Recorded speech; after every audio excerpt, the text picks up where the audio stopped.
Bonjour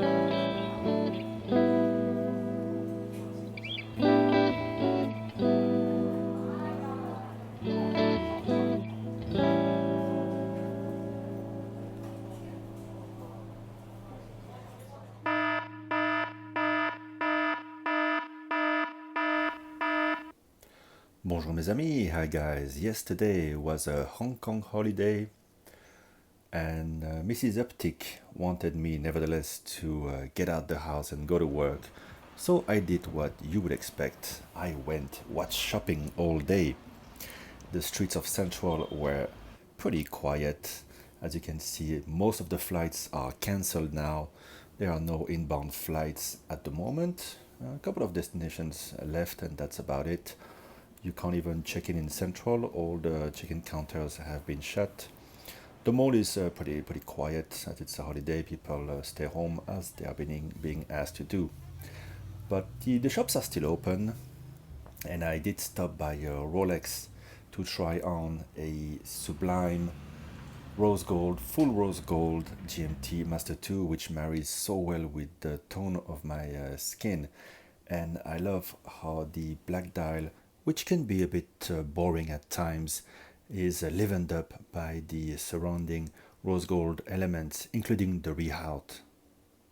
After a little spot of lunch here in a Japanese place with a little steak, I dropped off my racket at the pro shop where the lady lamented that all the public courts are closed, so she has no business to do.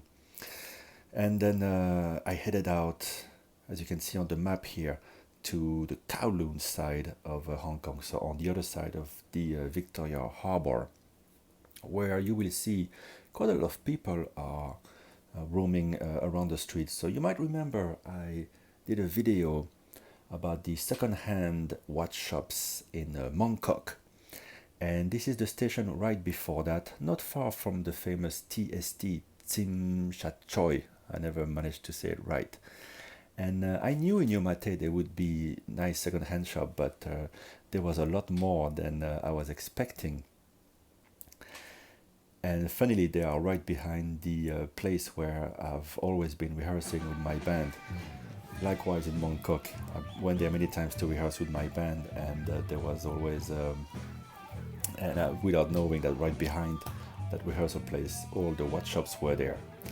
I guess all the geeky stuff maybe tends to flourish in the same era. So here, it's not a very glamorous part of town. But it's a very popular part of town, very commercial, lots of young people. And as a reminder, right now in Hong Kong, there's only about 1,000 cases of coronavirus and only 4 deaths.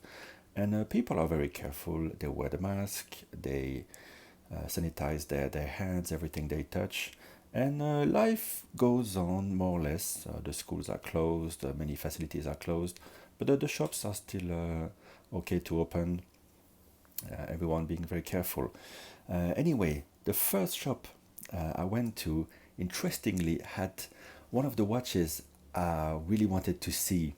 It's the discontinued Cartier Roadster with the roulette dial, so white and red indices. And what would you know, the first shop I see, they have this watch, and I went in, it was beautiful condition, watch only, unfortunately, but it doesn't matter, the warranty is long past, and really beautiful on my wrist, very very tempting.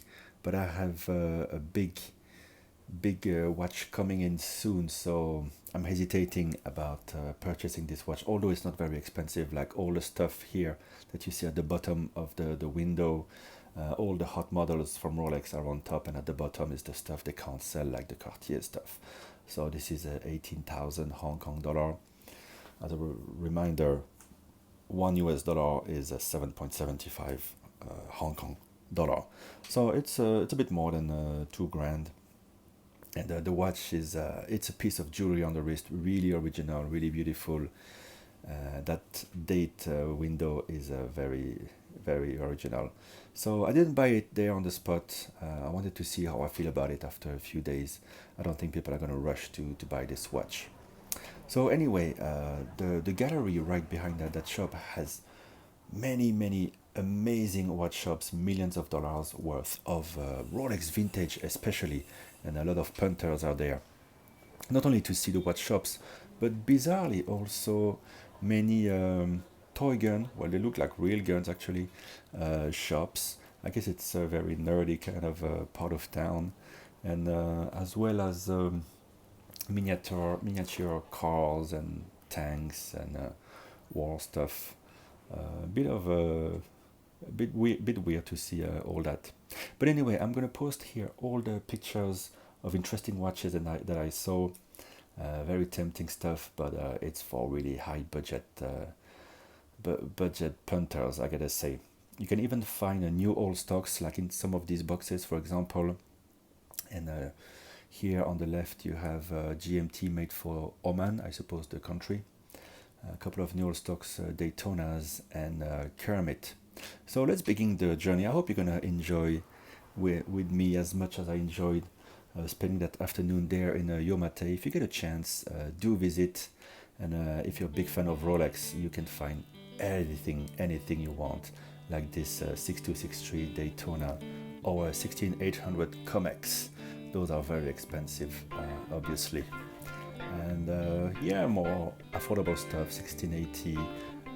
I really enjoyed the 5513 today, and really like the Tudor Submariners as well. I don't think I need to comment further. I'll let you enjoy my terrible music and the watches. Bye bye, guys.